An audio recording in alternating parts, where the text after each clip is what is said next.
अस्सलाम वालेकुम everyone, welcome to my channel, welcome to another vlog. I hope आप सब ठीक होंगे। मैं भी अल्हम्दुलिल्लाह बिल्कुल ठीक हूँ, अल्लाह का शुक्र है। और मैं आप सबके का थैंक्स कहना चाहती हूँ जो लोग मुझे इतनी दुआएं देते हैं कमेंट्स में, मेरी सेहत के लिए, बेबी के लिए और बेबी अराइवल के लिए। तो उन सब का बहुत शुक्रिया कि मुझे बड़ी खुशी होती है कि इतने प्यारे मेरे सब्सक्राइबर्स हैं और सब आलमोस्ट मुझे अच्छे ही कमेंट्स करते हैं। तो I am really really really thankful to you. और जिन्होंने मुझे न्यू अभी ज्वाइन किया है, बहुत से ऐसे सब्सक्राइबर्स हैं जिन्होंने मुझे अभी रिसेंटली फॉलो करना शुरू किया है, तो मैं उन सब का भी थैंक्स कहना चाहूँगी और उनको अपने चैनल पे वेलकम कहना चाहूँगी और उनको भी थैंक्स कहना चाहूँगी उनकी दुआओं के लिए और प्यार के लिए। तो और हाँ, मेरी एक सब्सक्राइबर है बड़ी प्यारी, उन्होंने मुझे विश किया था, मेरे 5K हो गए हैं सब्सक्राइबर्स, तो उन्होंने मुझे विश किया था। तो थैंक यू सो मच। और आप सबका ही, जितने भी मेरे सब्सक्राइबर्स हैं उन सबका बहुत बहुत शुक्रिया मुझे फॉलो करने के लिए, सब्सक्राइब करने के लिए, मेरे व्लॉग्स पसंद करने के लिए और मुझे इतना ज़्यादा प्यार देने के लिए। तो मैं आप सबकी बहुत ज़्यादा मशकूर हूँ। खैर, आज का जो व्लॉग है वो क्लीनिंग पे होने वाला है। घर की डीप क्लीनिंग अभी मैंने स्टार्ट कर दी है। जैसा मैंने आपको बताया था कि बेबी होने से पहले मैं टू डू लिस्ट बनाती हूँ और उसको फॉलो करती हूँ। तो मैंने जो लिस्ट बनाई थी आपके साथ शेयर भी की थी, अब बस उसी को फॉलो कर रही हूँ। जो काम नज़र आता है, जो काम समझ आता है, वैसा करना स्टार्ट कर देते हैं। अभी मैंने आज लॉन्ड्री की है, उसके बाद मैंने आज क्लीनिंग करनी है। लाइक एसी को मैंने क्लीन करना है, इसकी विंड लाइक अंदर से जो इसके फ़िल्टर्स होते हैं वो क्लीन करने हैं, विंडो साफ़ करनी है। विंडो ना बाज़ाहिर तो ठीक लगती हैं लेकिन इनके साइड्स में ना बहुत गर्द और बाल अजीब से वो ना जमा हो जाते हैं। फिर इसके अलावा मुझे यहाँ से ये ग्लोब साफ़ करने हैं, ये ग्लोब भी बहुत ज़्यादा गंदे हैं और इनको भी साफ़ करना है। बेड की डीप क्लीनिंग करनी है। तो कुछ अभी ये सुबह का टाइम है और आज मैंने रात को ये माइंड बना के सोई थी कि सुबह मैंने ना घर की डीप क्लीनिंग स्टार्ट कर देनी है और अपने आप को एक्टिव रखना है। तो अच्छा सा नाश्ता करने के बाद मैं अब लग गई हूँ। पहले मैंने सोचा आप लोगों को एक दफ़ा दिखा दूँ कि क्या इसकी सिचुएशन है, तो उसके बाद फिर हम लोग क्लीनिंग वगैरह जो है स्टार्ट करना शुरू करेंगे। प्लांट्स वगैरह वॉश करूँगी, फ्लावर्स वॉश करूँगी, जितने भी डेकोरेटिव आइटम्स हैं, सीनरीज़ हैं, उन सबको लाइक ऊपर से नीचे आज ना एटलीस्ट अपने रूम की डीप क्लीनिंग करूँगी, फिर लाउंज वगैरह करूँगी लास्ट में। खैर, यहाँ पर मैं आ गई थी रूम में अब क्लीनिंग करने। मैंने ये जो ब्रश होता है जिससे जाले वगैरह उतारते हैं, सोचा कि इसके साथ क्लीन करूं, लेकिन इससे क्लीन नहीं हो रहा था क्योंकि सामने आ जाती है ग्रिल। मुझे ये ग्रिल्स इतनी बुरी लगती है और जैसा मेरे जैसा बंदा जिसको सफाई का खपत हो और जिसने इस तरह की डीप क्लीनिंग्स करते रहना हो तो उसके लिए इतना मुश्किल हो जाता है। इसके अंदर हाथ नहीं जाता, कोई चीज़ नहीं जाती, इतना मुश्किल है ना इस वाले एरिया को साफ़ करना। दूसरा वाला एरिया जो मूव कर लेता है ना वो सही साफ़ हो जाता है। तो यहाँ तो दोनों तरफ स्लाइडिंग होनी चाहिए थी, यहाँ फिर एक तरफ नहीं होनी चाहिए थी। खैर, इतनी मुश्किल होती है ना इसकी वजह से कि मैं क्लीनिंग नहीं कर सकती। तो यहाँ पर मैं बस तरीके आजमा रही थी कि मैं इसको अंदर कर लूँ, अंदर हाथ डाल के कर लूँ, लेकिन मुझसे बिल्कुल भी नहीं हो रहा था। फिर खैर मैंने जो मेरे पास अब हेल्पर हैं नूर, इनको मैंने कहा कि आप कपड़े से साफ़ करो थोड़ा ऊपर चढ़ के और थोड़ा अच्छे तरीके से, क्योंकि मेरे से ये काम नहीं होना था अभी। तो मैंने फिर इन्हें कहा कि आप इसकी अच्छे से क्लीनिंग कर दो। तो वो फिर लगी हुई थी क्लीन करने। मीनवाइल मैंने फिर सोचा कि मैं कुछ और काम कर लूँ, क्योंकि ऑफ कोर्स सारा काम इनसे थोड़ी करवाना है, मुझे ख़ुद भी एक्टिव रहना है और मुझे ख़ुद भी थोड़ी बहुत हेल्प करनी थी इनकी।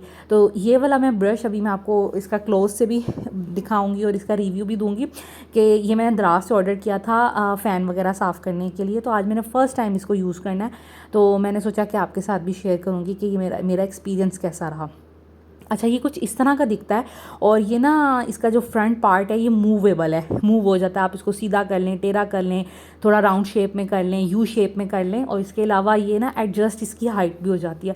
तो लाइक काफ़ी मुझे क्वालिटी वाइज तो अच्छा लगा। और इसका जो माइक्रोफाइबर ये क्लॉथ ऊपर लगा हुआ है ना, ये मशीन में डाल के वॉश भी हो सकता है।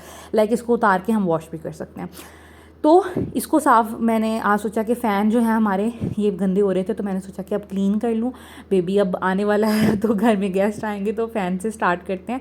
तो मैं इसको साफ़ कर रही थी। अच्छा, ये इतना इफ़ेक्टिव नहीं है क्योंकि पंखे ऑफ कोर्स हिलते हैं, ये भी थोड़ा हिल रहा था, तो मैं इतनी कंफर्टेबल नहीं थी। लेकिन वैसे गुजारा इसके साथ अच्छा हो जाता है। अगर आप चाहें तो रख लें कि कभी जब आपके पास कोई हेल्पर ना हो, ऊपर आप की सिचुएशन ना हो चढ़ने वाली किसी स्टूल पे, किसी लैडर वगैरह पे, उस कंडीशन में ना आप इसको यूज़ कर सकते हैं। अदरवाइज़ पंखे की सफाई तो वो फिर अच्छे से सरफ वाले कपड़े से ही होती है। तो मैंने फिर मेड से कह के सीढ़ी लगवा के फिर उनसे वैसे करवाए थे साफ़। वैसे भी मुझे सीढ़ी लगानी थी बाकी घर के काम करने के लिए, लाइक एसी की क्लीनिंग करनी थी, उसके अंदर से फ़िल्टर साफ़ करने थे, तो मैंने सोचा आज पंखे भी साफ़ करवा लूँ।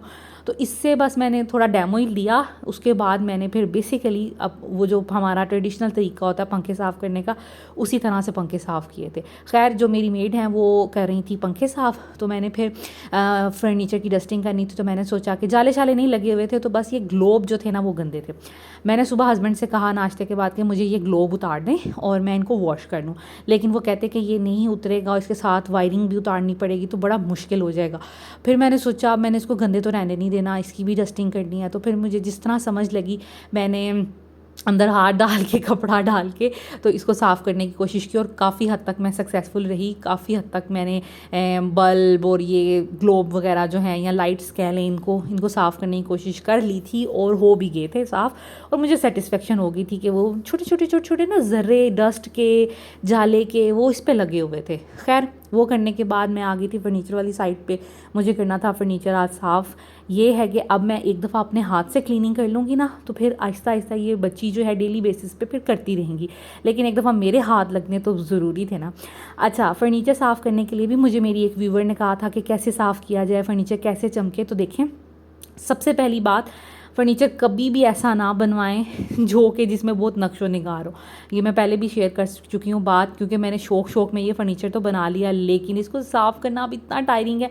आप सब मुझे कहते हैं आप बहुत एक्टिव हैं, बहुत एनर्जेटिक हैं, बहुत डीप क्लीनिंग्स करती हैं, बड़ी अच्छी हैं, ये है वो है, लेकिन मैं अपने फ़र्नीचर को सच बताऊं तो कोई टाइम नहीं देती। महीने में एक दफ़ा साफ़ करती हूँ, क्योंकि मुझसे रोज़ इसकी क्लीनिंग नहीं होती। तो सिंपल सा डिज़ाइन बनाए फ़र्नीचर का जो आपसे डेली बेसिस पे क्लीन हो जाए, ठीक है। दूसरी बात, अगर आपका फ़र्नीचर जो है वो डीको पेंट है, लाइक जिस तरह मेरा है, ठीक है, उस पर आप सोडा, विनेगर और जो मीठा सोडा होता है खाने वाला वो, और थोड़ा सा सिरका और थोड़ा सा डिटर्जेंट और पानी का एक मिक्सर सा बना लें। उसके साथ आप कपड़ा भिगो के साफ़ करें, पहले उस कपड़े के साथ, फिर सादे पानी के गीले कपड़े के साथ ज़रा अच्छा सा निचोड़ के, ठीक है।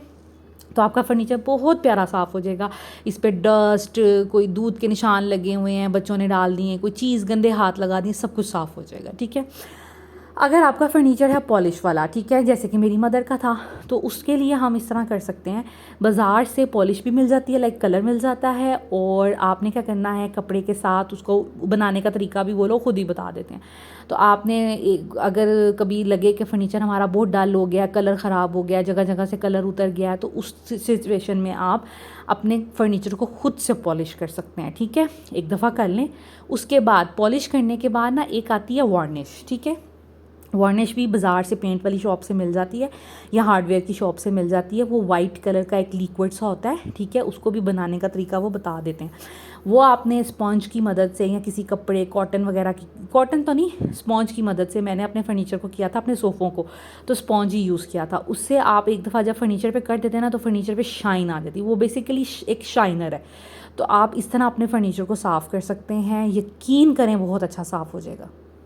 इसके अलावा बाज़ार से ना अक्सर super store, utility store, cash and carry या हार्डवेयर की शॉप से फ़र्नीचर की स्प्रे वाले पॉलिश वगैरह मिलते हैं। जब आपने कभी महीने में एक दफ़ा या 2 हफ़्तों बाद आप वो उसे स्प्रे करके तो थोड़ी बहुत क्लीनिंग करेंगे ना, तो आपका फ़र्नीचर शाइनी भी रहेगा। मैं अपनी अम्मी के घर में एक दफ़ा हमने लिया था ऐसी किसी लोकल शॉप से, अब मुझे उसका ब्रांड, उसकी शक्ल बिल्कुल भी याद नहीं। वो एक स्प्रे टाइप था और वो हम उससे फ़र्नीचर साफ़ करते थे तो फ़र्नीचर बहुत अच्छा हो जाता था। लेकिन आप ट्राई कर सकते हैं, विज़िट कर सकते हैं, आपको मिल जाएगा। तो इस तरह की चीज़ों से ना फ़र्नीचर अच्छा साफ़ हो जाता है। तो बाकी ये कि डस्टिंग डेली बेसिस पे करें, कोई निशान लग जाए तो फ़ौरन उसको साफ़ करने की कोशिश, ऐसा निशान जो जल्दी जाए ना, तो उसको फ़ौरन साफ़ कर लिया करें। ख़ैर मैंने जो फ़र्नीचर की क्लीनिंग है वो उसी से की थी, सोडा, विनेगर और थोड़ा सा लिक्विड डिटर्जेंट और साथ पानी, और उससे एक दफ़ा की, फिर सादे पानी के कपड़े के साथ की, ठीक है। तो फर्नीचर साफ़ हो गया था। अब एक तरफ से मेड जो थी मेरी, वो उन्होंने फ़ैन साफ़ कर लिए थे, विंडो साफ़ कर ली थी, और अब उनको एसी, क्योंकि अब कोर्स मैं लैडर पे अभी नहीं चढ़ सकती, तो इस वजह से फिर वो उनको समझ भी नहीं आ रही थी, मुझे उसको समझाने में इतनी मुश्किल हो रही थी। फिर मैंने उन्हें कहा भी कि आप उधर जाओ, मैं करती हूँ, तो वो कहती नहीं नहीं आप मत चढ़िएगा, मैं ही कर लेती हूँ। तो खैर उनको बता रही थी, साथ साथ मैंने इसके जो फ़िल्टर्स थे वो वॉश कर लिए थे, और इतने नीट एंड क्लीन हो गए। मुझे पहले भी आपको वैसे दिखाने चाहिए थे, इतनी गर्द इसमें भी जमा हो जाती है। तो खैर ये कि घर में इसी तरह मैं इसकी सर्विस थोड़ी बहुत कर लेती हूँ, और बड़ा अच्छा साफ़ हो जाता है। आउटडोर की नहीं करती, लेकिन ये कि इंडोर तो बड़ा अच्छा साफ़ हो जाता है। खैर एसी वगैरह मैंने साफ़ कर लिया। इस रूम को आज मैंने बहुत अच्छा टाइम दिया, और इंशाल्लाह ताला कल अब मैं बच्चों की तरफ जाऊंगी, बच्चों के रूम की तरफ, और लिविंग एरिया, क्योंकि बच्चों के रूम में ऐसे जितना कोई फर्नीचर नहीं है। फ़ैन उधर के साफ़ हो गए हैं, विंडो साफ़ होगी, कल सिर्फ थोड़ा सा फर्नीचर रह जाएगा, उसको अच्छे से डीप क्लीन कर लेंगे। और लिविंग एरिया में जितने भी डेकोरेटिव आइटम, सीनरीज़ और इस तरह की चीज़ें हैं ना, कल उनकी बारी होगी। तो आज ये कि रूम साफ़ अल्हम्दुलिल्लाह हो गया था काफ़ी हद तक। अब मैं आ गई थी ड्रेसिंग एरिया की तरफ। ड्रेसिंग एरिया जो है इसका भी वही करना है, उसी तरह नीट एंड क्लीन करना है, और उसी लिक्विड से मैंने करना है जो मैंने बनाया हुआ है। और विंडो जो सॉरी इसका जो ग्लास मिरर है, वो हम जो मिरर क्लीन करने के लिए होता है ना, ग्लास एंड विंडो, उसके साथ साफ़ कर लेंगे। अच्छा, आप में से बहुत से लोग मुझे कहते हैं हम भी प्रेग्नेंट हैं लेकिन हम एक्टिव नहीं हैं, हमसे हिला नहीं जाता, हमसे काम नहीं हुआ जाता। तो देखें ये नेचुरल सी बात है, ऐसा होता है। पिछले 2-3 दिन मुझसे, मेरे साथ भी ऐसा हुआ था। तबीयत इंसान की हमेशा सेम नहीं रहती, लेकिन आपने कोशिश एटलीस्ट करते रहना है कि थोड़ा बहुत ना एक्टिव रहें, और स्पेशली लास्ट डेज़ में, जैसे ही आपके 8-9 मंथ है ना, तो उसमें आप अपने आप को एक्टिव करने की कोशिश करें। इस तरह नॉर्मल डिलीवरी के चांसेस भी ज़्यादा होते हैं। दूसरा ये कि आप में स्टेमिना होता है, आप में एनर्जी सही रहती है, ठीक है। अगर आप बेड पे लेट जाएंगे ना, देखिए मैं आपको एक सिंपल सी बात बताती हूँ। हम अपनी डाइट अच्छी ले रहे होते हैं प्रेगनेंसी में, ठीक है ना, कि हमारे बच्चे के लिए अच्छी है, तो हम अच्छी ले रहे होते हैं। आपने डाइट में सब कुछ ले लिया, आयरन भी ले लिया, वाइटामिन्स भी ले लिए, आपने प्रोटीन्स भी ले लिए, सब कुछ ले लिया, ठीक है, कैल्शियम भी ले लिया, लेकिन अगर आपकी बॉडी रिलैक्सिंग सिचुएशन में चली जाएगी ना, तो आप हिलें जुलेंगे नहीं, काम नहीं करेंगे, फिज़िकल एक्टिविटी नहीं करेंगे, तो आपके माइंड को, आपकी बॉडी को ये मैसेज जाएगा, इस बॉडी को जितना ये खा रही है, इस एनर्जी की ज़रूरत नहीं है। तो वो जितने भी आयरन और कैल्शियम और वाइटामिन्स होंगे ना, उनको वेस्ट कर देगा, उसको बॉडी यूज़ में नहीं लाएगी, ठीक है। इसीलिए अगर आपने एक्टिव रहना है, आप अपनी सप्लीमेंट्स भी ले रहे हैं, आप डाइट भी अच्छी ले रहे हैं, लेकिन फिर भी सांस फूल रहा है, या आपको फिर भी लेज़ीनेस है, काम नहीं कर रहे आप, और रेस्टिंग पीरियड पे चले गए हैं, तो उससे ये होगा कि जो कुछ आप खा पी रहे हैं ना, वो लगना ही नहीं है, वो आपकी बॉडी ने, आपके ब्रेन ने वेस्ट कर देना है। तो कोशिश ये करें कि एक्टिविटी में बिज़ी रहें, कामों में बिज़ी रहें। अगर काम आप नहीं करती हैं, आपके पास हर टाइम मेड है। इसीलिए तो देखें, जो मज़दूर तबका है, जो लोग हाथ से मेहनत मज़दूरी करने वाले लोग हैं, वो थोड़ा भी खाते हैं ना, या वो पूरी न्यूट्रिशंस नहीं ले रहे होते, एक हेल्दी डाइट नहीं खा रहे होते, गोश्त वगैरह, फल वगैरह नहीं अफोर्ड कर रहे होते, लेकिन फिर भी वो एक्टिव रहते हैं, उनका सांस ही नहीं फूलता, वो पैदल पैदल कितना चल लेते हैं, क्योंकि वो जितना सा भी खाते हैं ना, उसकी ग़िज़ाइयत उनकी बॉडी को लगता है कि भाई इस बंदे को ग़िज़ाइयत की ज़रूरत है।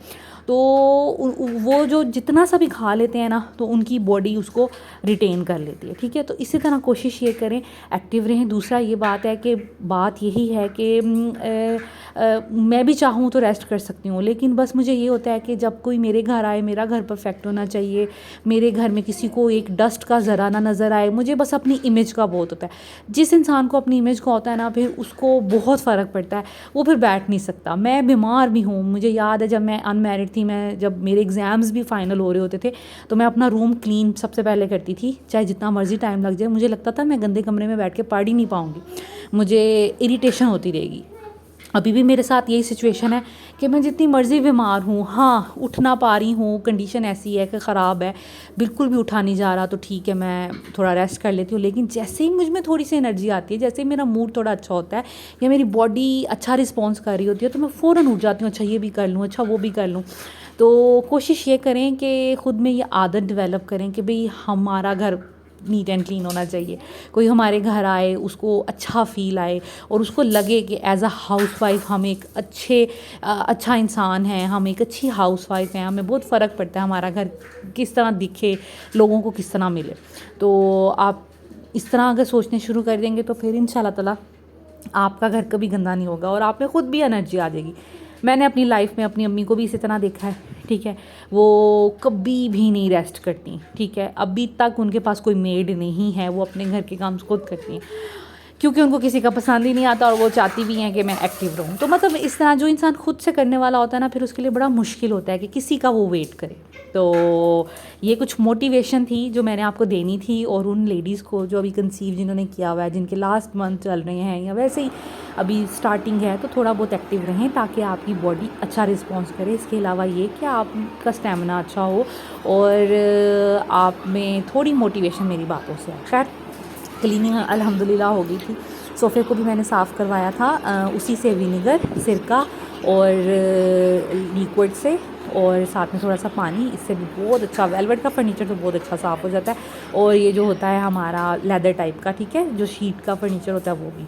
उसके बाद आ जाते हैं वॉशरूम में। वॉशरूम में मैंने रात का भिगो के, ये मेरा जो शैगी मैट है इसको रखा हुआ था। ये बहुत मैला हो रहा था, आपको नज़र आ रही होगी मैल। जब से लिया था वॉश ही नहीं किया था, मुझे डर था इसके फर ना ख़राब हो जाए। खैर आज मैंने भिगो के रख ही दिया क्योंकि मुझे बहुत नफ़रत हो रही थी इससे।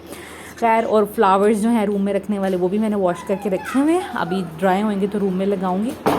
तो इस वजह से अभी वॉशरूम गंदा है क्योंकि यहाँ पर चीज़ें पड़ी हुई हैं, ये हट जाएंगी तो फिर इंशाल्लाह ताला वॉशरूम भी नीट आज हो जाएगा। उसके बाद बच्चों का जो रूम है वो नीट एंड क्लीन है, और इसको ये है कि इसकी थोड़ी बहुत डस्टिंग, इसकी विंडो शायद रह गई है और ये मैं कल करवाऊँगी। लिविंग एरिया के सारे डेकोरेटिव आइटम्स और ये वो सब कुछ कल अच्छे से डीप क्लीन मैं ख़ुद करूँगी, और जो मेड है वो बाकी काम करेंगी। इस झूले की जो शीट मैं बिछाती आज वो भी वॉश करवाई थी, यहाँ के कुशन्स भी वॉश करवाए थे क्योंकि वो भी बहुत मैले हो रहे थे। बच्चे समटाइम्स ना फ्लोर पे उनके साथ खेल रहे होते हैं तो इस वजह से ज़रा मैले हो जाते हैं, तो वो भी मैंने वॉश करवा लिए थे। तो वो अब सुबह लॉन्ड्री में यही चीज़ें सारी डाली थी। यहाँ का कपड़ा भी मैला हो गया था और वो भी वॉश हो गया। अब ये वाली जो सीनरीज़ हैं और इस तरह की चीज़ें हैं ना, ये कल करेंगे। यहाँ के फ्लावर्स कल करेंगे। तो लाइक लिविंग एरिया का कल का डे होगा।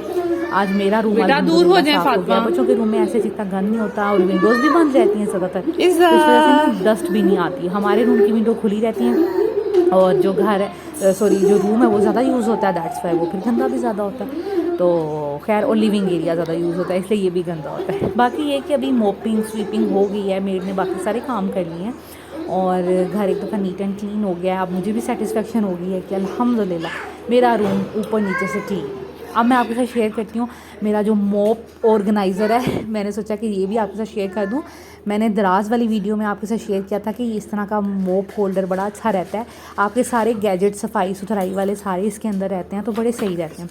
तो एक जगह पे प्लेस रहते हैं, किसी को बताना भी हो तो बड़ा आसान है, और ये कि ऑर्गेनाइज रहते हैं, बिखरे नहीं रहते। तो इस तरह मैंने कुछ ऑर्गेनाइज़ किए हुए। और ये जो है जो 2-3 चीज़ें थी जिनको लटकाने की जगह बनी हुई है। लाइक कुछ आप वैसे ही हैंग कर सकते हैं, कुछ को लटका सकते हैं, ये आगे जो पैग्स टाइप बनी हुई हैं। तो यहाँ पर जगह फिल हो गई थी तो मैंने इनके अंदर होल्स थे तो ये मैंने इनके अंदर डोरियाँ खुद बांधी हैं, और डस्टिंग वाला कपड़ा भी यहाँ पे रखा है। लाइक ईच एंड एवरीथिंग जो कि रिलेट करती है सफाई से इधर पड़ी हुई है। ये हमारा जी पेंट वाला ब्रश है, पेंट हमारे घर का रह गया है।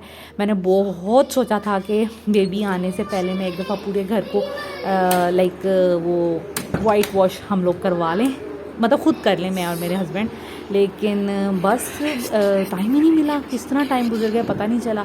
तो अब ये है कि शायद बेबी के आने के बाद हम ये काम करें।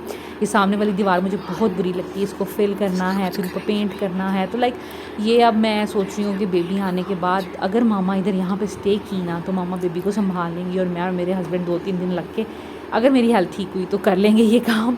नहीं तो फिर थोड़ा सा बेबी ज़रा बड़ा होगा तो फिर करने की कोशिश करेंगे, लाइक इसको पिक करेंगे इंशाल्लाह ताला। एनीवेज़ वॉशरूम भी वॉश हो गया था। वो शैगी जो था मैट, उसको भी हल्के हाथों से मैंने वॉश खुद किया, और बाकी मेड ने जो है वो वॉशरूम क्लीन कर दिया था। तो या ये है वॉशरूम की अभी कंडीशन। और ये जो बकेट है ये हमने रखी होती है पानी फिल करके, क्योंकि अक्सर पानी की शॉर्टेज हो जाती है, कभी टैंक आता है कभी नहीं आता। तो फिर हमने एक बकेट रखी होती है कि वॉशरूम में जाने की तो कोई मुश्किल ना हो। तो इस वजह से ये बकेट यहाँ पे पड़ी, वरना मुझे वॉशरूम में कोई भी चीज़, कोई बकेट शकेट नहीं पसंद। खैर, अब जो फ्लावर्स थे वो भी ड्राई हो गए थे, तो मैंने सोचा कि इसको भी लगा दूं, और बड़ी जल्दी ये ड्राई हो जाते हैं। और जस्ट मैंने सादे पानी से वॉश किए, बस हल्के हाथों से मैंने इसको मल लिया था, ताकि जो डस्ट है ना वो अच्छे से उतर जाए। तो बाकी कभी डस्टिंग करती हूँ तो कपड़े से इसको साफ़ कर लेती हूँ, कभी झाड़ लेती हूँ। तो लेकिन ये था कि मुझे ये था कि अब अगर डीप क्लीनिंग हो ही रही है तो फिर अच्छे से ये भी वॉश हो जाए। और वॉश होने के बाद ट्रस्ट मी इतने निखरे निखरे, इतने प्यारे प्यारे, इनका कलर ही डिफरेंट हो जाता है। तो खैर ये भी काम मेरा हो गया था। तो या this is it. I hope कि आज का व्लॉग आपको अच्छा लगा होगा। मेरी बातों से, मेरे कामों से आपको मोटिवेशन मिली होगी, और अगर वाकई मिली होगी किसी एक पर्सन को भी, तो मेरा ये वीडियो बनाने का मकसद जो है ना वो कंप्लीट हो गया। Thank you so much for watching this video. Take care. अल्लाह हाफिज़।